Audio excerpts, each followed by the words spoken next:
그날 저는 자식들의 그 말을 듣고 말았습니다. 엄마가 언제까지 저렇게 오래 살 건지 솔직히 답답하지 않아? 80년 넘게 이 세상을 살아오면서 자식을 위해서라면 내 몸이 찢어져도 아깝지 않다고 여겨왔는데 말이에요. 이게 내가 평생 키워낸 자식들의 진짜 속마음이었구나. 오늘은 그 이야기를 들려드리려고 합니다. 구독과 좋아요 버튼도 잊지 말아주시고요. 평범한 아침이었습니다. 아니, 평범하다고 생각했었죠. 저는 이른 새벽부터 일어나 온 가족의 아침 준비를 하고 있었거든요. 큰아들 내외와 손자 둘, 작은아들까지. 이 넓은 집에 8식구가 함께 살고 있었으니까요. 할머니, 김치찌개 더 주세요. 손자 민준이가 밥그릇을 들고 제게 다가왔습니다. 초등학교 5학년인 이 아이는 할머니가 끓여주는 김치찌개를 세상에서 가장 좋아했거든요. 우리 민준이 많이 먹어야 키가 쑥쑥 크지. 저는 김치찌개를 한 국자 더 떠서 민준이 밥그릇에 올려주며 머리를 쓰다듬어 줬습니다. 이런 순간이 참 행복했어요. 큰아들 준호가 신문을 읽다가 저를 바라봤습니다. 엄마 고생이 많으세요. 우리까지 챙겨주시고. 뭘 그런 걸 고생이라고 하니. 가족인데. 준호의 아내 영미도 설거지를 하면서 거들었죠. 어머니가 계셔서 정말 든든해요. 맞벌이하는 저희에겐 정말 큰 힘이에요. 그래, 이게 가족이지. 서로 도우면서 사는 거야. 저는 그렇게 생각했습니다. 90이 다 되어가는 나이에도 가족들에게 도움이 되고 있다는 게 얼마나 감사한 일인지 몰랐거든요. 오후에는 작은아들 준석이와 함께 마트에 갔습니다. 이 아들은 아직 결혼을 안 해서 걱정이었지만 그래도 저와 함께 있어주니 고마웠어요. 엄마, 이거 드시고 싶으시죠? 준석이가 제가 좋아하는 단감을 골라주었습니다. 얼마나 기특한지. 우리 준석이가 엄마 마음을 제일 잘 알아주네. 집에 돌아와서는 저녁 준비를 하고 손자들 숙제도 봐주고. 참 바쁜 하루였지만 충실했습니다. 가족들이 할머니 덕분에 우리가 이렇게 잘 살 수 있어요 라고 말해줄 때마다 피로가 다 날아갔거든요. 밤 9시쯤 손자들이 잠든 후였습니다. 저는 안방에서 TV를 보고 있었는데 거실에서 아들들의 대화 소리가 들려왔어요. 평소와 다를 바 없는 형제간의 대화려니 했는데 형, 솔직히 말해봐. 엄마가 언제까지 저렇게 오래 살 건지. 답답하지 않아? 응. 준석이의 목소리였습니다. 저는 무심코 TV 소리를 줄이고 귀를 기울였어요. 야, 그런 말 하는 거 아니야. 그래도 우리 엄마인데. 준호가 대답했지만 어딘가 어색한 투였습니다. 아니, 형도 속으로는 그런 생각 안 해? 엄마 나이가 이제 80 넘었잖아. 언제까지 우리가 이렇게 모시고 살아야 하는 건지. 뭐라고? 제 심장이 쿵쾅거리기 시작했습니다. 이런 말을 들을 줄은 꿈에도 몰랐거든요. 그리고 솔직히 말하면 엄마 재산도 걱정되고 혹시 어디 기부라도 하시면 어떡해?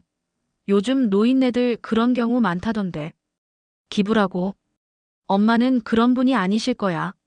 하지만 진짜 걱정되긴 해. 집값만 해도 15억은 되고 예금도 꽤 있으실 텐데. 준호도 결국 본심을 드러내고 있었습니다. 맞아, 형. 그래서 말인데. 우리가 미리미리 준비를 해두는 게 좋지 않을까? 혹시 모르잖아. 엄마가 갑자기 치매라도 오시면. 치매라고? 내가 치매라고? 저는 손으로 입을 막았습니다. 숨소리라도 새어나갈까 봐서요. 그건 너무한 거 아니야? 엄마가 아직 정정하신데. 형, 우리가 현실적으로 생각해야 해. 영미 누나도 맞벌이 때문에 힘들어하시고 아이들 교육비도 만만치 않잖아. 엄마 재산은 어차피 우리 몫인데 미리 정리하는 게 서로한테 좋은 거야. 미리 정리라고. 그래도 엄마가 살아계시는데 그런 이야기를 하는 게 맞나? 형은 너무 순진해. 세상 사는 게 다 그런 거야. 엄마도 언젠가는 돌아가실 텐데 우리가 준비 안 하고 있다가 나중에 후회하면 어떡해? 제 가슴이 미어지는 것 같았습니다. 80년 넘게 이 세상을 살면서 자식들을 위해서라면 내 목숨도 아깝지 않다고 생각해왔는데 이게 그 자식들의 진짜 마음이었다니요. 엄마가 우리를 위해 평생 고생하셨는데 그래서 더 그래야 하는 거 아냐? 엄마도 우리가 잘 살기를 바라실 텐데 재산이 다른 데로 새어나가면 엄마도 속상해 하실 거야. 다른 데로 새어나간다고. 저는 침대에서 일어나 문 쪽으로 다가갔습니다. 더 자세히 들어보고 싶었거든요. 그럼 어떻게 하자는 거야? 일단 엄마 통장이 몇 개나 되는지부터 알아보자. 그리고 혹시 몰라서 말인데 엄마 명의로 된 것들 미리미리 우리 이름으로 옮겨놓는 게 어떨까? 내 이름으로 된 걸 미리 옮겨놓는다고. 그건 너무 성급한 거 아니야? 엄마가 아시면. 엄마가 모르시게 하면 되잖아. 어차피 나중에는 다 우리 몫일 텐데 미리 처리해 놓으면 세금도 절약하고 좋은 거야. 그 순간 저는 모든 게 무너져 내리는 것을 느꼈습니다. 지난 80년간 쌓아온 믿음이, 자식에 대한 사랑이, 가족에 대한 신뢰가, 모든 게 한순간에 산산조각 났어요. 이게 내가 평생 키워낸 자식들이구나. 자식들의 대화를 들은 후 저는 안방으로 돌아와 침대에 앉았습니다. 온몸이 떨리더라고요. 분노인지 절망인지 허탈함인지 뭐라고 표현할 수 없는 감정들이 한꺼번에 밀려왔어요. 내가 지금까지 뭘 한 거지? 거울 속 제 모습을 바라봤습니다. 주름투성이 얼굴에 등이 굽어서 키도 많이 작아졌더라고요. 언제부터인가 저 자신보다는 가족만 생각하며 살아왔는데 그게 잘못된 걸까요? 새벽 2시, 3시. 시계 바늘은 계속 돌아가는데 잠은 오지 않았습니다. 머릿속으로는 지난 세월들이 주마등처럼 지나갔어요. 준호가 태어났을 때 저는 22살이었습니다. 그때는 정말 어렸죠. 아이 기저귀 하나 제대로 갈 줄도 몰랐는데 모든 걸 배워가며 키웠거든요. 밤에 아이가 울면 남편은 시끄럽다며 다른 방으로 가버리고 저 혼자 밤새도록 달래곤 했어요. 그때는 힘들어도 행복했는데 준석이가 태어났을 때는 더 힘들었습니다. 두 아이를 키우느라 제 시간이라는 게 없었어요. 새벽에 일어나 아침 준비하고 큰애는 유치원에 보내고 작은애는 업고서 시장에 가서 장을 보고 하루하루가 전쟁이었죠. 하지만 그때도 불평하지 않았어요. 이 아이들이 잘 자라기만 하면 된다고 생각했거든요. 엄마 배고파요. 엄마 목말라요. 엄마 이거 해주세요. 아이들의 모든 요구에 그래 하며 응해줬습니다. 제가 아파도 제가 피곤해도 아이들이 우선이었어요. 그런데 그 아이들이 이제는 남편이 돌아가신 후에는 더 힘들었습니다. 50살에 홀로 된 거예요. 그때 아이들은 대학생이었는데 등록금에 생활비에 돈이 얼마나 많이 들어가는지 몰랐거든요. 저는 새벽 4시부터 시장에 나가서 야채 장사를 했습니다. 무거운 야채 박스를 나르느라 허리가 휘어졌지만 아이들 공부시키겠다는 생각 하나로 버텼어요. 엄마 용돈 좀 주세요. 엄마 친구들이랑 여행 가려고 하는데. 아이들이 손 내밀 때마다 제 통장은 바닥을 드러냈지만 그래도 기꺼이 줬습니다. 내 자식들이 남들보다 부족하게 살면 안 된다고 생각했거든요. 그게 잘못이었나? 준호가 결혼할 때는 집까지 사줬습니다. 당시 제가 살던 작은 집을 팔아서 말이에요. 아들이 결혼해서 전세 사는 꼴을 볼 수는 없다며 기꺼이 했던 일인데 준석이 사업 자금이 필요하다고 할 때도 마찬가지였어요. 제가 평생 모아둔 적금을 다 깨서 줬습니다. 그 돈이 2억이 넘었는데도 말이에요. 나는 그저 자식들이 잘 되기만 바랐는데 새벽 4시쯤 되니 분노가 치밀어 올랐습니다. 가슴 속에서 뜨거운 무언가가 끓어오르는 것 같았어요. 내가 바보였구나. 화장실로 가서 찬물로 세수를 했습니다. 거울 속 제 눈이 이상하게 번뜩이더라고요. 80년 넘게 살면서 이런 눈빛을 해본 적이 없었어요. 이제 그만하자. 거실로 나가서 소파에 앉았습니다. 아이들이 앉아서 제 재산을 나눠 가질 계획을 세우던 바로 그 자리에 말이에요. 내 인생은 내가 정하는 거야. 그렇습니다. 그 순간 저는 결심했어요. 더 이상 이런 취급을 받으며 살지 않겠다고 말이에요. 아침 6시, 평소처럼 아침 준비를 하면서도 마음속으로는 계획을 세우기 시작했습니다. 어떻게 하면 이 자식들에게 정신을 차리게 할 수 있을까? 아니, 정신을 차릴 아이들이 아니라면 어떻게 해야 할까? 엄마, 어젯밤에 잠 못 주무셨어요? 안색이 안 좋으시네. 준호가 걱정스럽게 물어봤습니다. 하지만 저는 이제 알고 있었어요. 이 아이가 진짜로 저를 걱정하는 게 아니라는 걸 말이에요. 아니야, 괜찮아. 저는 평상시와 똑같이 대답했습니다. 하지만 속으로는 전혀 다른 생각을 하고 있었거든요. 이제 시작이야. 준석이도 평소와 다름없이 행동했습니다. 엄마, 오늘 저녁에 친구 만나러 나갈게요. 그래, 나가라. 친구들이랑 또 엄마 재산 이야기나 하고 와라. 하지만 겉으로는 여전히 자상한 어머니였어요. 그래, 조심해서 다녀와. 영미도 마찬가지였습니다. 어머니, 오늘 아이들 학원 데려다 주시죠? 물론이지. 내가 언제까지 너희들 하인 노릇을 해줄 수 있는지 두고 보자. 응, 그럴게. 그날 하루 종일 저는 이중 생활을 했습니다. 겉으로는 여전한 자상한 할머니, 헌신적인 어머니였지만 속으로는 전혀 다른 계획을 세우고 있었어요. 오후에 손자들과 놀아주면서도 마음 한편으로는 생각했습니다. 이 아이들은 무죄야. 하지만 아이들의 부모는 더 이상 내 가족이 아니야. 저녁 준비를 하면서도 계속 생각했어요. 어떻게 하면 될까? 어떻게 하면 이 상황을 바꿀 수 있을까? 그리고 그날 밤 드디어 결정했습니다. 내 재산은 내가 정한다. 내 인생의 마지막도 내가 선택한다. 다음 날부터 저는 본격적인 준비를 시작하기로 했어요. 자식들이 그렇게 원한다면 정말로 그들 손에 한 푼도 들어가지 않도록 만들어주겠다고 말이에요. 이제 누가 더 똑똑한지 한번 보자. 결심을 한 다음 날부터 저는 완전히 다른 사람이 되었습니다.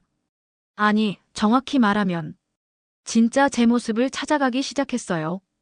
가장 먼저 한 일은 제 재산이 정확히 얼마나 되는지 파악하는 것이었습니다. 그동안은 자식들 걱정만 하느라 제 돈이 얼마인지도 제대로 몰랐거든요. 은행 가야겠다. 하지만 조심해야 해.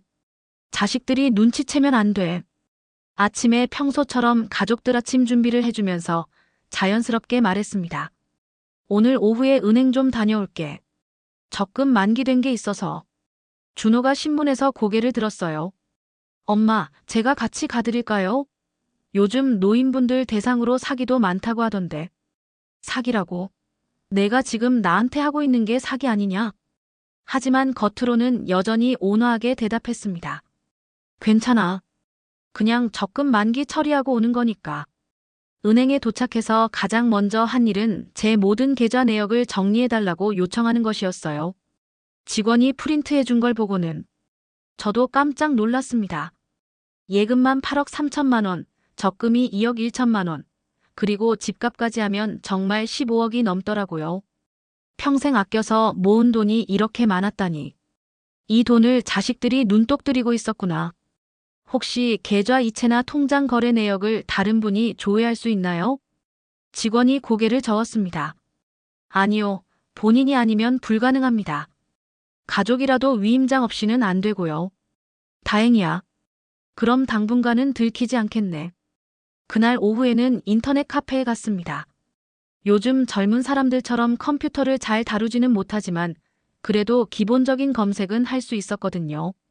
실버타운, 노인 전용 주거시설, 시니어 빌라. 이런 단어들로 열심히 검색했어요. 생각보다 종류가 참 많더라고요. 어디가 좋을까? 너무 비싸지도 않고 그렇다고 너무 허술하지도 않은 곳. 1시간 넘게 검색한 끝에 괜찮아 보이는 곳 3군데를 찾았습니다. 모두 서울에서 1시간 정도 떨어진 곳이었는데 자식들이 쉽게 찾아올 수 없는 거리라서 더 마음에 들었어요. 집에 돌아가는 길에 문구점에 들렀습니다. 공책 하나 주세요. 이제부터는 모든 걸 기록해둬야겠어. 그날부터 저는 비밀 일기를 쓰기 시작했습니다. 어떤 계획을 세웠는지, 어떤 행동을 했는지 모든 걸 빠짐없이 적어뒀어요. 나중에 자식들이 엄마가 정신이 이상해졌다고 말할 수도 있으니까 제가 정상적인 판단을 하고 있다는 증거를 남겨야 했거든요.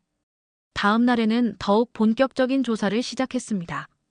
어제 찾아둔 실버타운 중에서 가장 괜찮아 보이는 곳에 직접 전화를 걸어봤어요. 안녕하세요. 입소 상담받고 싶은데요. 네, 언제 방문하시겠어요? 직접 보러 오시는 게 좋을 것 같은데요. 혹시 가족 동의 없이도 입소할 수 있나요? 잠깐 침묵이 흘렀습니다. 본인 의사가 확실하시면 가능합니다. 다만 상담 시에 자세한 설명 드리겠습니다. 그렇다면 가능하구나. 상담 예약을 잡았습니다. 이틀 뒤 오후 2시. 자식들이 모두 직장에 나가 있는 시간이었어요. 집에서는 더욱 조심스럽게 행동했습니다. 혹시 자식들이 제 행동에 의심을 품을까 봐서요. 할머니, 오늘 어디 다녀오셨어요? 손자 민준이가 물어봤을 때도 자연스럽게 대답했습니다. 응, 할머니 친구 만나고 왔어. 거짓말이었지만 이제는 어쩔 수 없었어요. 자식들이 먼저 저를 속였으니까요. 나도 이제 연기를 배워야겠네. 준호가 저녁 식사 때 물어봤어요. 엄마, 요즘 어디 아프신 데는 없으시죠? 괜히 병원비 아끼시지 마시고 아프시면 바로 말씀해 주세요. 병원비를 걱정한다고. 내 돈으로 내 병원비를 내는데. 하지만 여전히 온화한 목소리로 대답했습니다. 고마워. 아픈 데 없어. 준석이도 거들었어요. 엄마, 건강이 제일 중요해요. 우리가 있으니까 걱정하지 마시고요. 우리가 있다고. 내 재산만 탐내는 자식들이. 알겠어. 우리 아들들이 이렇게 효자라서 엄마가 든든해. 연기였지만 점점 자연스러워지고 있었어요. 밤에 혼자 있을 때는 계획을 더 구체화했습니다. 실버타운에 들어가기 전에 해야 할 일들을 차근차근 정리했어요. 첫 번째, 모든 재산을 정리한다. 두 번째, 사회에 기부할 단체를 정한다. 세 번째, 실버타운 입소 준비를 한다. 네 번째, 자식들에게는 마지막 순간에 알린다. 그런데 문제가 하나 있었어요. 재산을 기부하려면 어떤 절차를 거쳐야 하는지 모르겠더라고요. 누구에게 물어볼까? 혹시 변호사한테 가야 하나? 인터넷으로 검색해봐도 복잡한 법률 용어들만 나와서 이해하기 어려웠어요. 그러다가 생각난 게 있었습니다. 옆집에 사는 박 여사님이 예전에 우리 딸이 법무법인에서 일한다고 자랑한 적이 있었어요. 박 여사님께 조심스럽게 물어볼까? 하지만 너무 직접적으로 물어보면 의심받을 수 있었어요. 자연스럽게 대화를 유도해야 했죠. 다음 날 아침, 마침 박 여사님을 마주쳤습니다. 여사님, 안녕하세요. 어머, 김 여사님. 오늘도 일찍 나오셨네요. 그러게요. 그런데 요즘 뉴스 보니까 노인분들이 사기당하는 경우가 많다던데 혹시 재산을 안전하게 관리하는 방법 같은 거 없을까요? 박 여사님이 관심을 보이며 대답했어요. 맞아요. 요즘 정말 조심해야 해요. 우리 딸이 법무법인에서 일하는데 그런 상담도 많이 받는다고 하더라고요. 바로 이거야. 혹시 제가 한번 상담을 받아볼 수 있을까요? 물론 비용은 제가 내고요. 아, 그럼 제가 딸한테 한번 물어볼게요. 친절하게 상담해 줄 거예요. 완벽했습니다. 이제 재산 처리에 대한 전문적인 조언을 받을 수 있게 되었어요. 그날 오후에는 예정대로 실버타운에 갔습니다. 차를 타고 1시간을 달려 도착한 곳은 생각보다 훨씬 좋았어요. 깔끔한 건물에 넓은 정원, 그리고 뭔가 평화로운 분위기까지. 오랜만에 마음이 편안해지는 기분이었습니다. 상담사가 친절하게 안내해줬어요. 어르신, 가족분들과 함께 오시지 않으셨네요? 네. 혼자 알아보고 싶어서요. 괜찮습니다. 요즘에는 본인 의지로 오시는 분들이 많아요. 더 당당하시고 좋으신 것 같아요. 당당하다고. 맞아, 나는 당당해야 해. 시설을 둘러보니 정말 마음에 들었어요. 개인 방도 넓고 공동시설도 잘 되어 있고 무엇보다 여기 계신 다른 어르신들이 모두 밝아 보였어요. 입소하려면 어떤 준비를 해야 하나요? 일단 건강검진서와 보증금, 그리고 월 이용료 정도면 됩니다. 생각하시는 것보다 복잡하지 않아요. 이 정도라면 충분히 준비할 수 있겠네. 집에 돌아오는 길에는 이상하게 마음이 가벼웠습니다. 마치 새로운 인생을 시작하는 기분이었어요. 그래, 이게 맞아. 내 인생은 내가 정하는 거야. 하지만 집에 도착하자마자 다시 현실로 돌아왔어요. 자식들의 가식적인 미소와 관심이 이제는 너무 가짜로 보이더라고요. 엄마, 어디 다녀오셨어요? 혹시 어디 아프신 건 아니죠? 영미의 질문에 저는 평상시처럼 대답했습니다. 친구 만나고 왔어. 괜찮아. 곧 모든 게 끝날 거야. 조금만 더 참자. 박 여사님의 딸과 상담 약속이 잡힌 날이었습니다. 서울역 근처 법무법인 사무실로 향하면서도 가슴이 두근거렸어요. 평생 변호사 사무실에 가본 적이 없었거든요. 괜찮을까? 혹시 너무 복잡한 건 아닐까? 법무법인 건물에 들어서니 생각보다 깔끔하고 현대적이었어요. 박 여사님의 딸 지연 씨는 30대 후반에 차분하고 신뢰감 있는 분이었습니다. 어머니, 어떤 상담을 원하시는지요? 저는 준비해간 말을 꺼냈습니다. 재산을 사회에 기부하고 싶은데 어떤 절차를 거쳐야 하는지 모르겠어서요. 지연 씨가 잠시 놀란 표정을 지었어요. 기부 말씀이시군요. 혹시 가족분들과 상의는 하셨는지요? 가족이라고. 그건 제가 알아서 할 일이에요. 제 재산이니까요. 물론 그렇습니다. 다만 보통은 가족들과 충분히 대화를 나누신 후에 결정하시는 경우가 많아서요. 지연 씨는 친절하게 기부 절차에 대해 설명해 줬어요. 생각보다 복잡하지 않았습니다. 다만 큰 금액일 경우에는 분할해서 하는 것이 세금 측면에서 유리하다고 하더라고요. 혹시 실버타운 입소도 함께 계획하고 계신가요? 제가 고개를 끄덕이자 지연 씨가 미소를 지었어요. 요즘 정말 많으세요. 당당하게 본인의 삶을 선택하시는 분들 말이에요. 멋지시다고 생각해요. 멋지다고? 정말 그럴까? 상담을 마치고 나오면서 마음이 한결 가벼워졌어요. 전문가의 도움을 받으니 제 계획이 현실적으로 가능하다는 확신이 들었거든요. 그런데 법무법인 건물을 나오면서 뜻밖의 일이 일어났습니다. 엘리베이터 앞에서 한 할머니가 혼자 서 계시더라고요. 나이는 저와 비슷해 보였는데 뭔가 울고 계신 것 같았어요. 괜찮으세요? 제가 말을 걸자 그 할머니가 고개를 들었습니다. 눈이 빨갛게 부어 있었어요. 아, 네, 괜찮아요. 하지만 괜찮아 보이지 않았습니다. 엘리베이터가 도착해서 함께 탔는데 그 할머니가 계속 한숨을 쉬시더라고요. 혹시 무슨 일 있으시면 이야기해 보세요.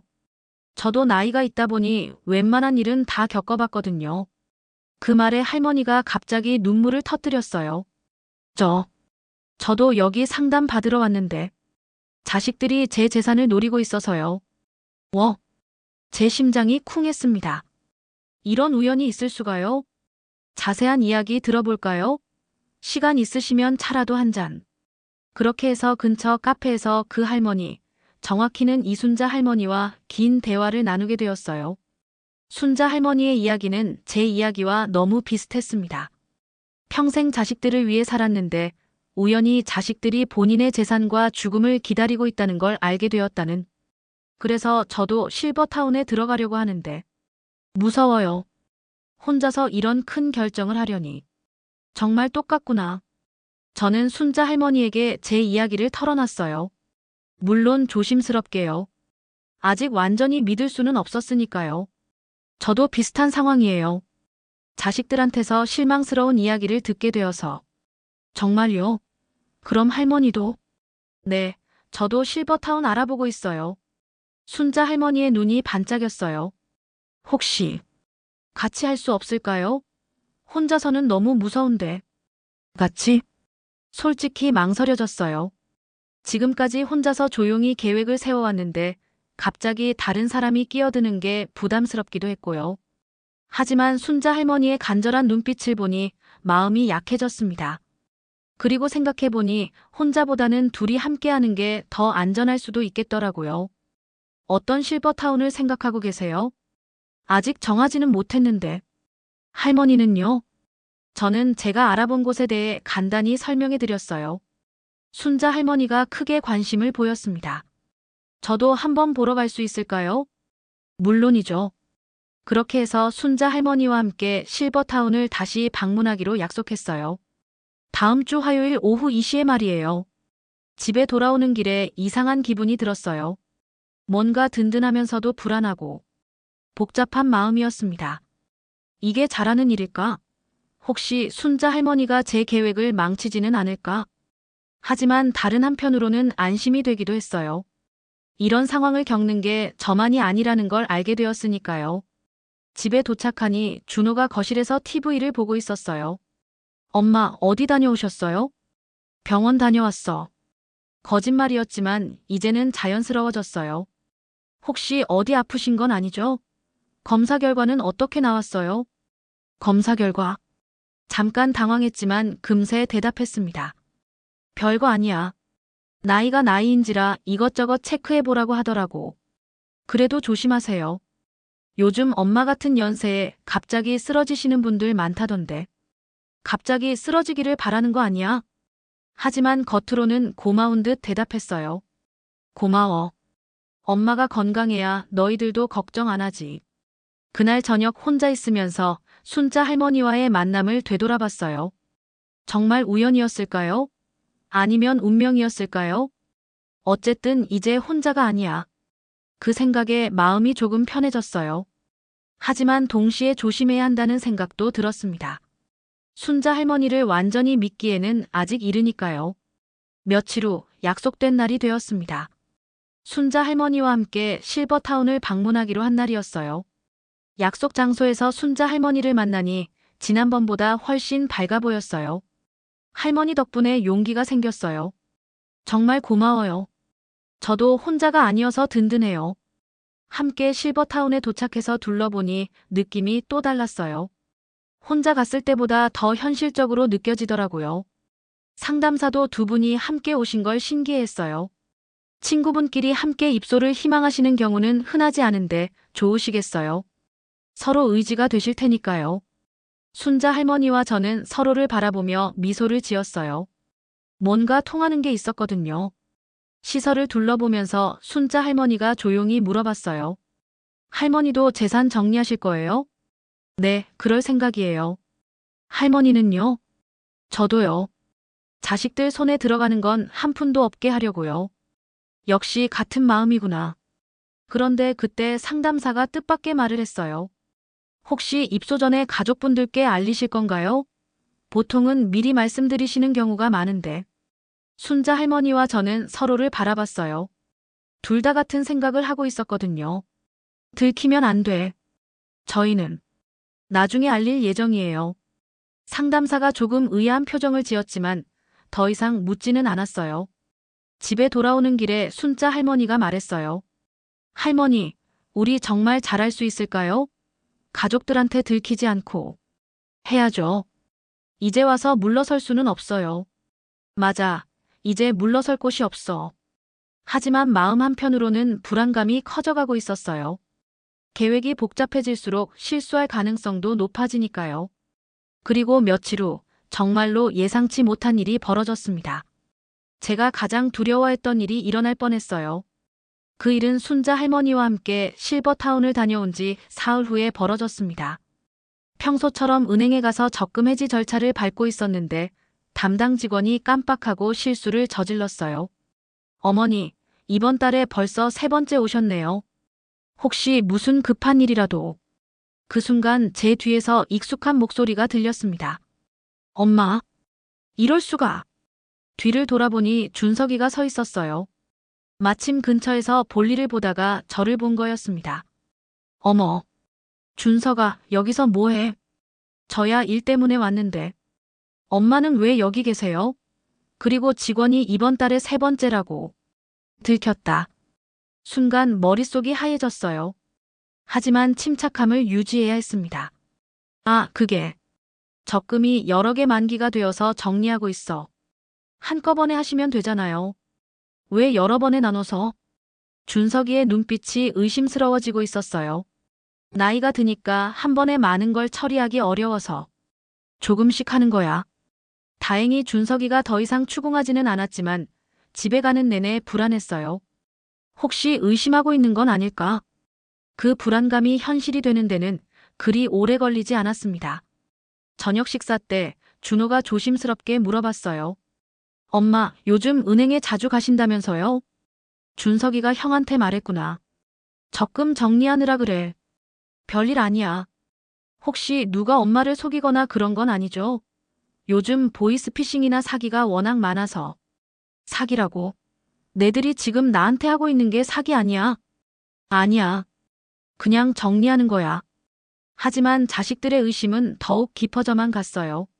며칠 후에는 영미까지 나섰습니다. 어머니, 혹시 어디 몸이 불편하신 건 아니에요? 요즘 자주 외출하시고 뭔가 달라 보이시는데.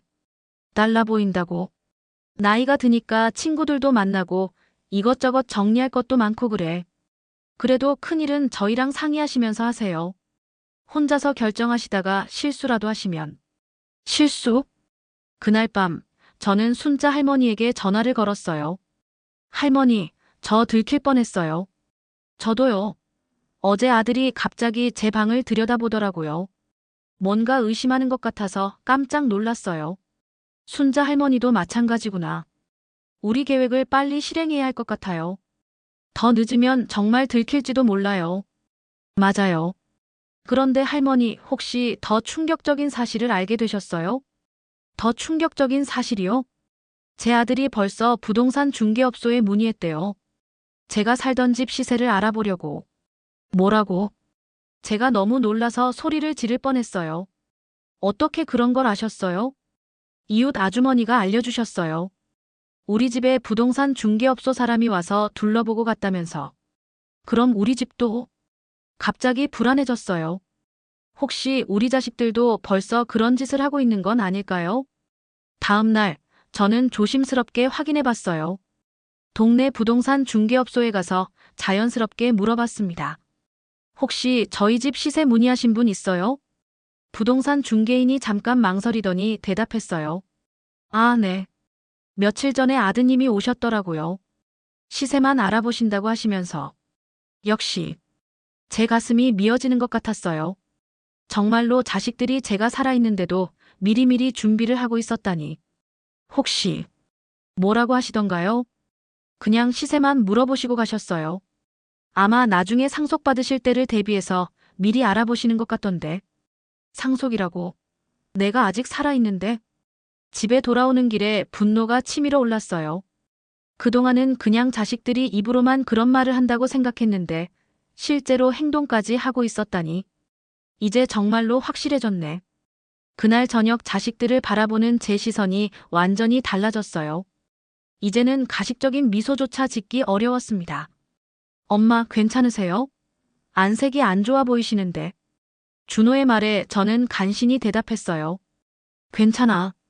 하지만 속으로는 전혀 다른 생각을 하고 있었습니다. 괜찮을 리가 있나? 내가 살아있는데 벌써 내 집값을 알아보다니.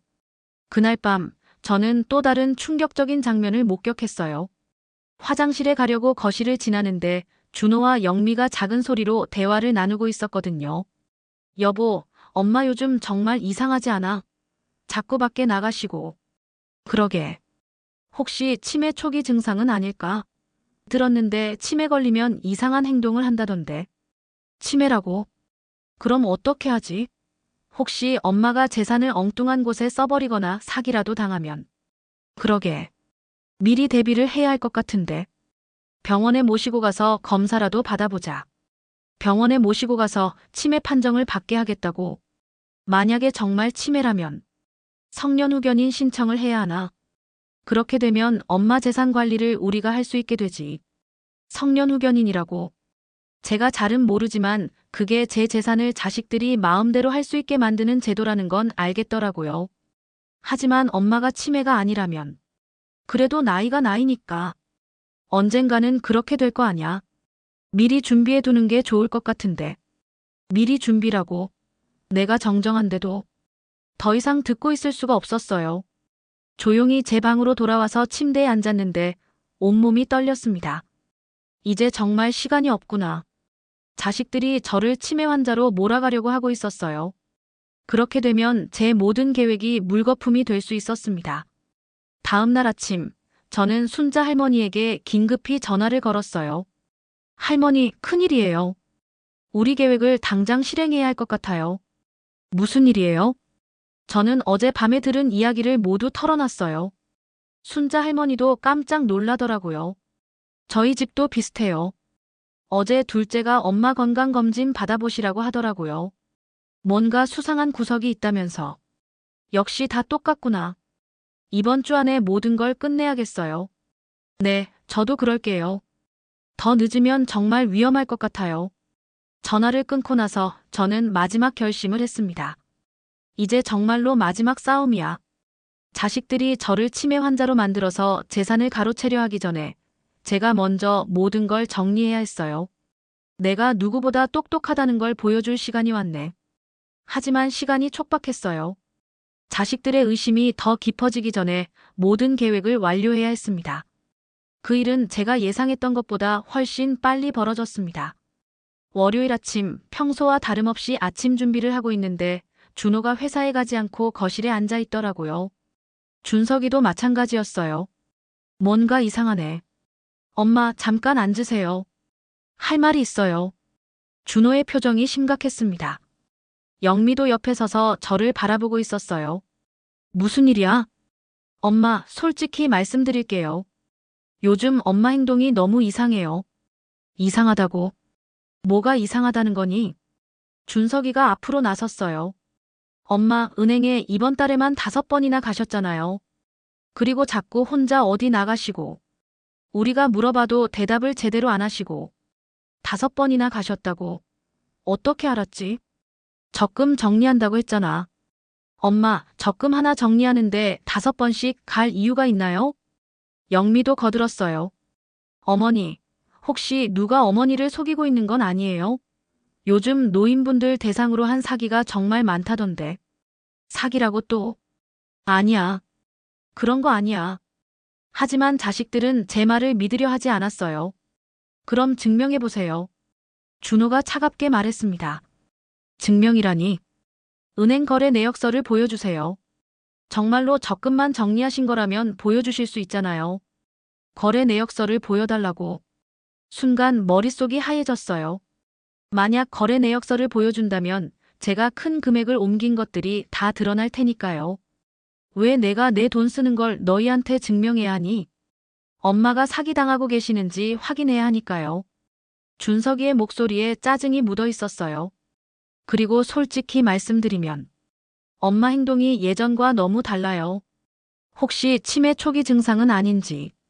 드디어 나왔구나. 치매라고. 제 목소리가 떨렸어요.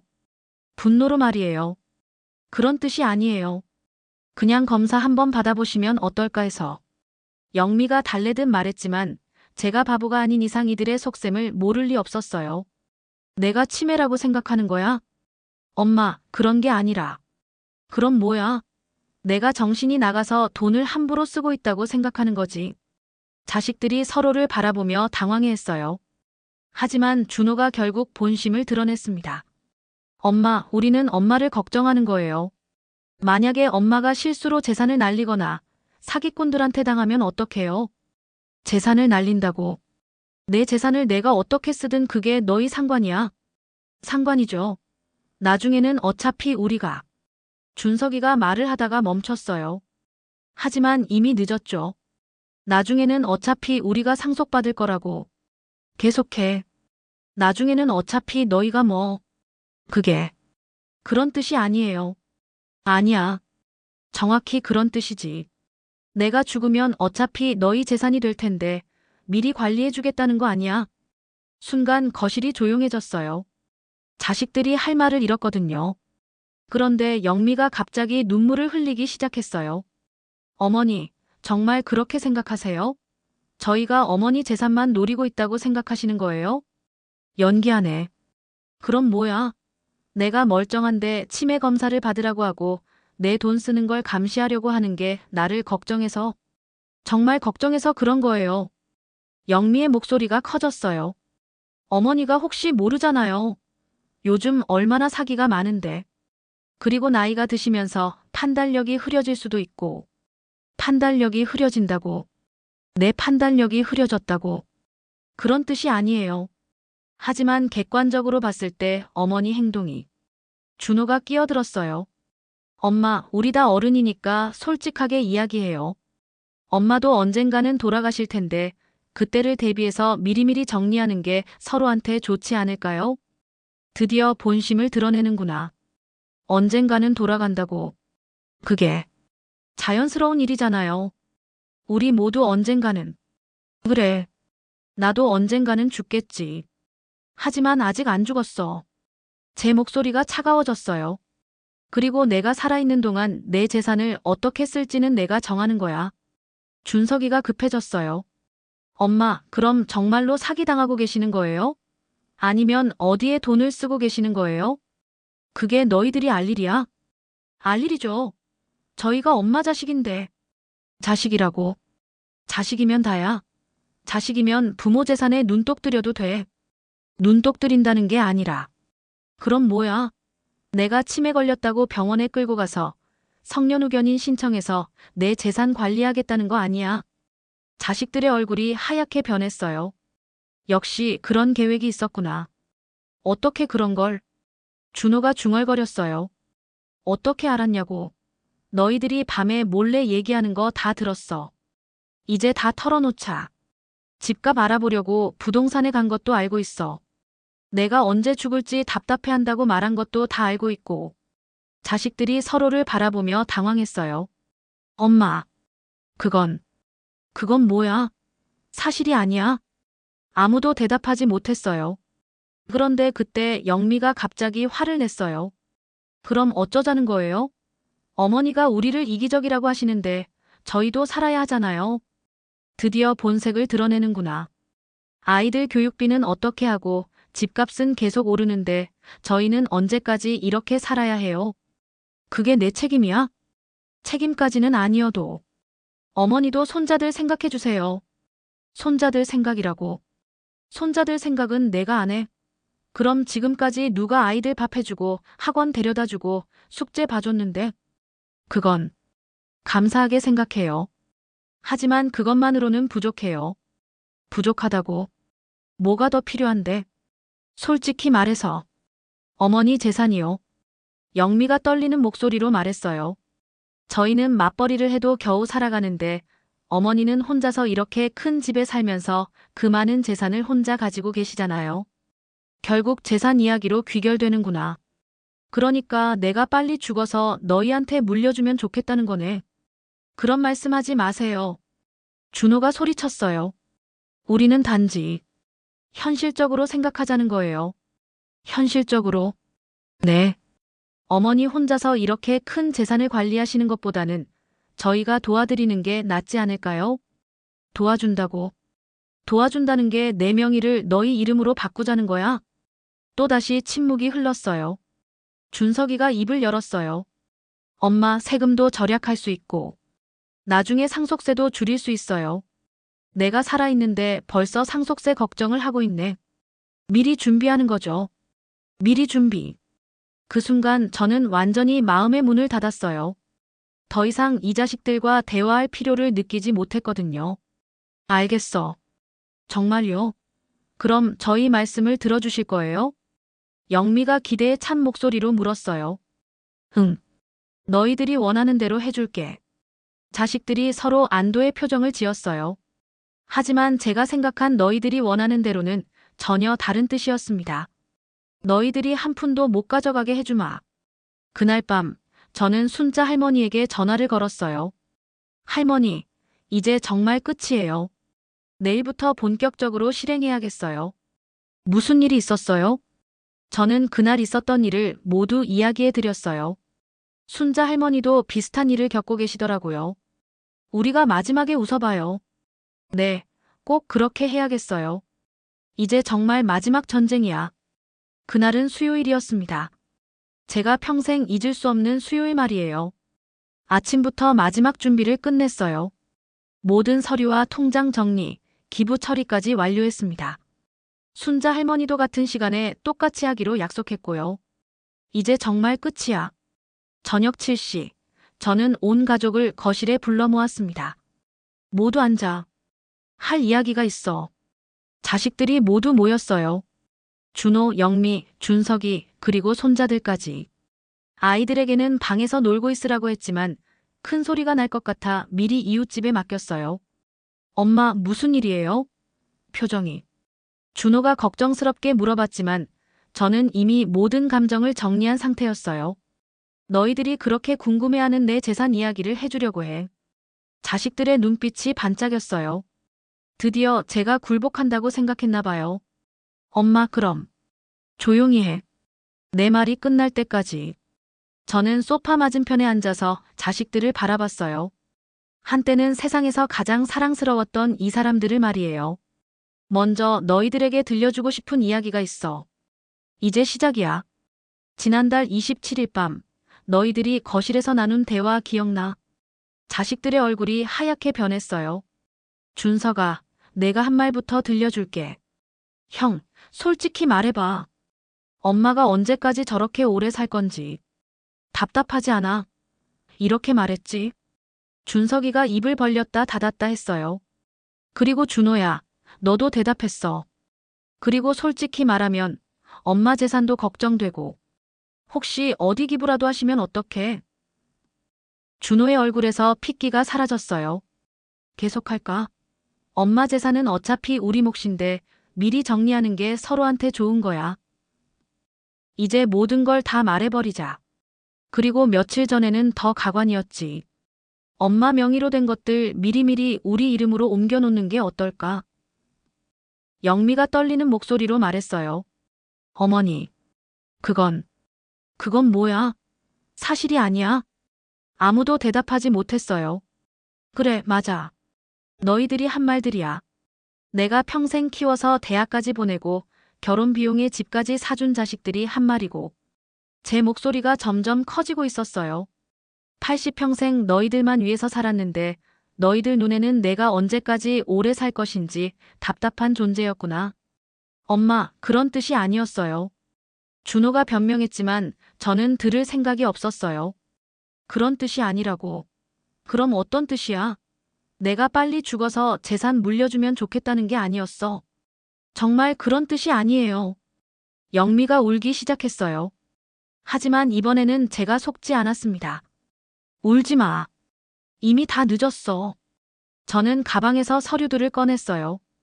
이게 뭔지 알아? 자식들이 서류를 바라봤어요. 기부 완료 증명서야.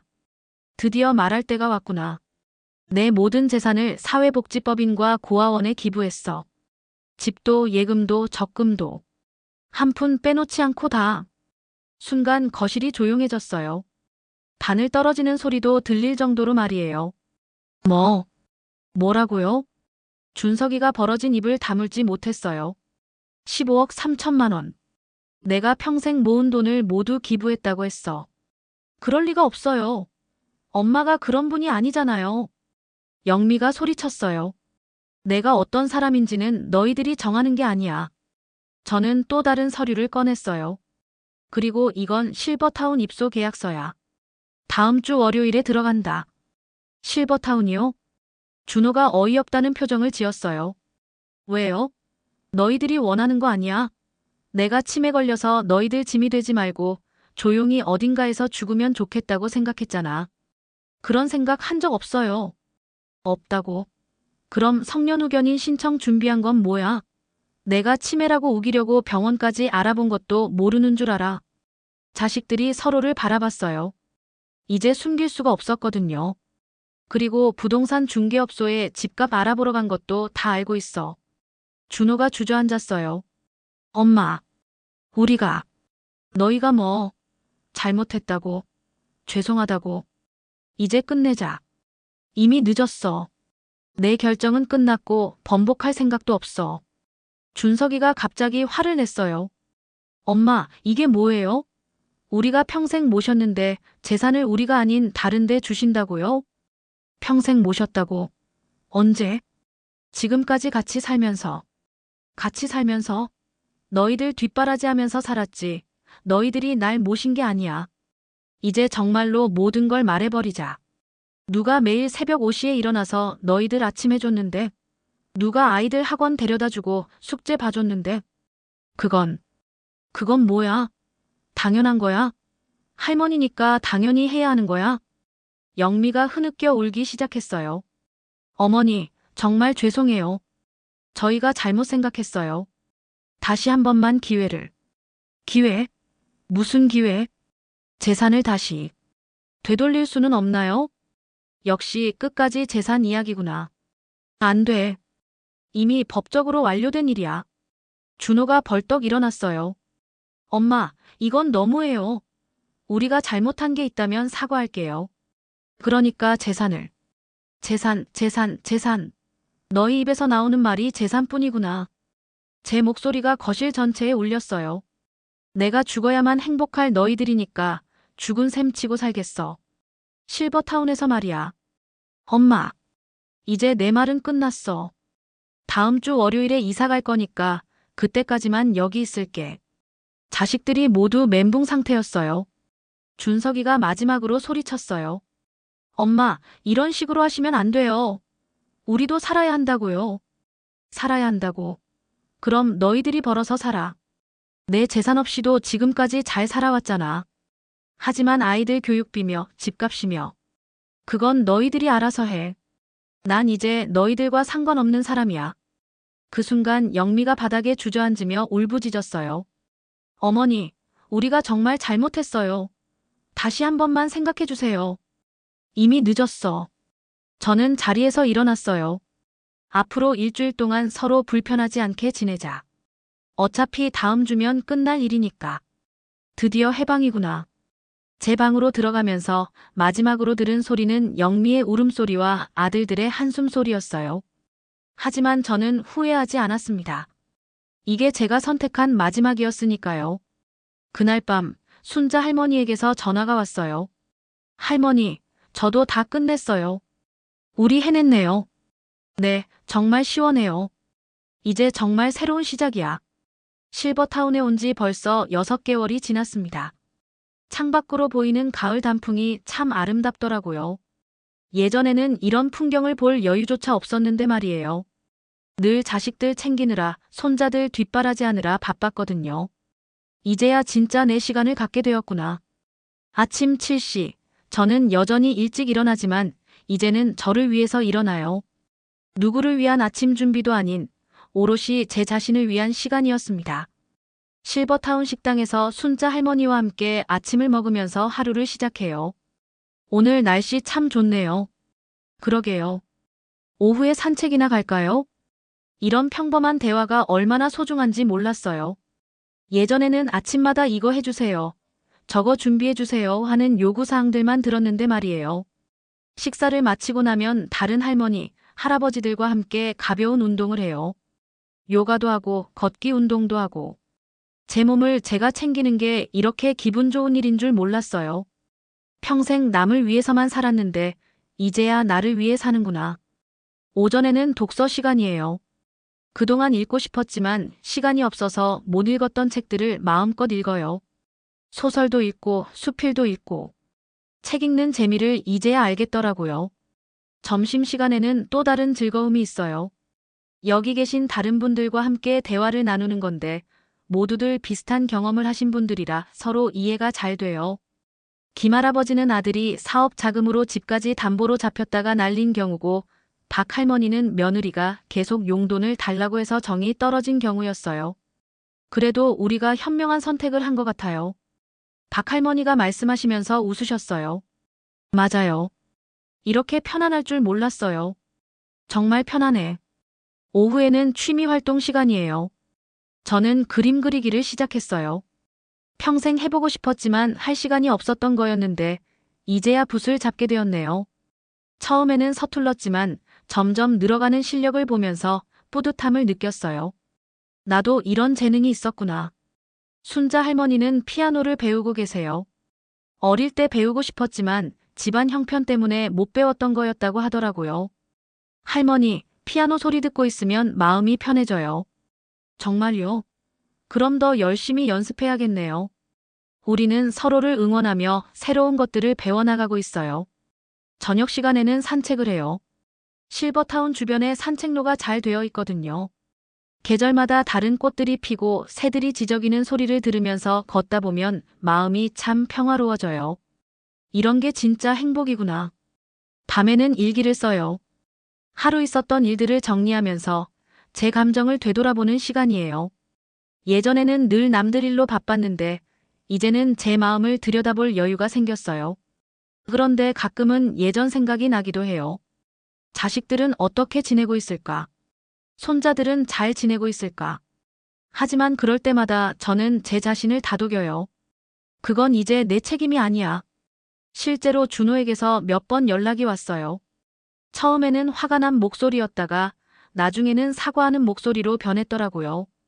엄마, 우리가 정말 잘못했어요. 다시 집으로 돌아오세요. 하지만 저는 단호했어요. 이제 늦었어. 나는 여기서 행복하게 살고 있으니까 걱정하지 마. 엄마, 너희들도 이제 독립해서 살아야 할 때가 된 거야. 언제까지 엄마한테 의존하고 살 수는 없잖아. 그렇게 말하고 전화를 끊었어요. 마음이 아프지 않다면 거짓말이겠지만 후회하지는 않았어요. 며칠 전에는 손자 민준이에게서 편지가 왔어요. 할머니, 보고 싶어요. 할머니가 해주시던 김치찌개가 그리워요. 언제 집에 오세요? 그 편지를 읽으면서 눈물이 났어요. 아이들에게는 죄가 없으니까요. 하지만 이것도 아이들을 위한 일이라고 생각해요. 부모가 조부모에게 의존해서 살아가는 모습을 보고 자라는 게 좋은 교육은 아니니까요. 이제 아이들의 부모가 책임져야 해. 어느 날 오후 기부했던 고아원에서 연락이 왔어요. 감사 인사를 전하러 왔다고 하더라고요. 고아원 원장님과 아이들 몇 명이 실버타운을 방문했어요. 할머니 덕분에 아이들이 더 좋은 환경에서 공부할 수 있게 되었어요. 정말 감사해요, 할머니. 아이들의 밝은 모습을 보니 마음이 뿌듯했어요. 내 돈이 이렇게 의미 있게 쓰이는구나. 제 자식들에게 물려줬다면 그냥 편안한 생활을 위해서만 쓰였을 텐데 이렇게 진짜 도움이 필요한 곳에 쓰이니 훨씬 보람이 있었어요. 할머니, 우리 위해서 해주신 일이 얼마나 큰 도움이 되는지 몰라요. 원장님의 말씀을 들으면서 확신했어요. 제가 한 선택이 옳았다는 걸 말이에요. 이게 진짜 의미 있는 일이구나. 요즘에는 실버타운에서 봉사활동도 해요. 저보다 더 거동이 불편하신 분들을 도와드리는 일이에요. 평생 남을 위해 살았던 습관이 여기서도 발휘되는 건데 이번에는 선택이에요. 누가 시켜서가 아니라 제가 원해서 하는 일이거든요. 이런 게 진짜 보람이구나. 지난주에는 순자 할머니와 함께 여행도 다녀왔어요. 제주도 2박 3일 여행이었는데 평생 이런 여행을 해본 적이 없었어요. 바다를 바라보면서 순자 할머니와 이런 이야기를 나눴어요. 우리 잘한 거 맞죠? 물론이죠. 이렇게 자유롭고 행복한 적이 언제 있었어요? 정말 그래. 언제 이렇게 자유로웠지? 파도 소리를 들으면서 지난 세월을 되돌아봤어요. 결혼해서부터 지금까지 정말 쉬지 않고 달려왔더라고요. 늘 누군가를 위해서, 누군가의 편의를 위해서. 하지만 이제는 달라요. 제가 원하는 것을 하고, 제가 좋아하는 사람들과 시간을 보내고, 제가 의미 있다고 생각하는 일을 해요. 이게 바로 내 인생이구나. 오늘도 하루가 끝나가고 있어요. 창밖으로 보이는 노을이 참 아름답네요. 예전 같으면 이런 노을을 볼 시간도 없이 저녁 준비에 바빴을 텐데 이제는 이렇게 여유롭게 노을을 감상할 수 있어요. 순자 할머니와 함께 차 한 잔을 마시면서 오늘 하루를 정리해요. 할머니, 오늘도 좋은 하루였네요. 그러게요. 매일매일이 선물 같아요. 정말 선물 같아. 가끔은 이런 생각도 해요. 만약 자식들이 그런 말을 하지 않았다면, 만약 제가 그 대화를 듣지 않았다면, 아마 지금도 그들의 하인으로 살고 있을 거예요. 제 인생을 제대로 살아보지도 못한 채 말이에요. 그런 면에서는 자식들에게 고마워해야 할까? 그들 덕분에 저는 진짜 제 인생을 찾을 수 있었으니까요. 이제 저는 더 이상 누군가의 엄마도 누군가의 할머니도 아니에요. 그저 저 자신일 뿐이에요. 김순애, 83세. 실버타운에서 자유롭고 행복하게 살고 있는 한 사람이에요. 내가 선택한 마지막이 이렇게 아름다울 줄 몰랐어. 내일도 또 새로운 하루가 시작될 거예요. 제가 직접 선택하는, 제가 원하는 하루가 말이에요. 그리고 그 하루하루가 모여서 진짜 제 인생이 될 거고요. 이제야 진짜로 살기 시작하는 것 같아. 여러분도 혹시 비슷한 상황에 계시다면 용기를 내보세요. 내 인생은 내가 정하는 거니까요. 나이는 숫자일 뿐이에요. 진짜 인생은 언제든 시작할 수 있답니다. 긴 이야기를 끝까지 들어주셔서 감사합니다. 댓글로 여러분의 생각도 들려주세요. 그리고 혹시 주변에 이런 상황에 계신 어른들이 있다면 이 이야기를 전해주세요. 우리 모두가 진정한 자유를 찾을 수 있기를 바라며 다음에 또 다른 이야기로 만나요. 구독과 좋아요, 알림 설정도 잊지 마세요.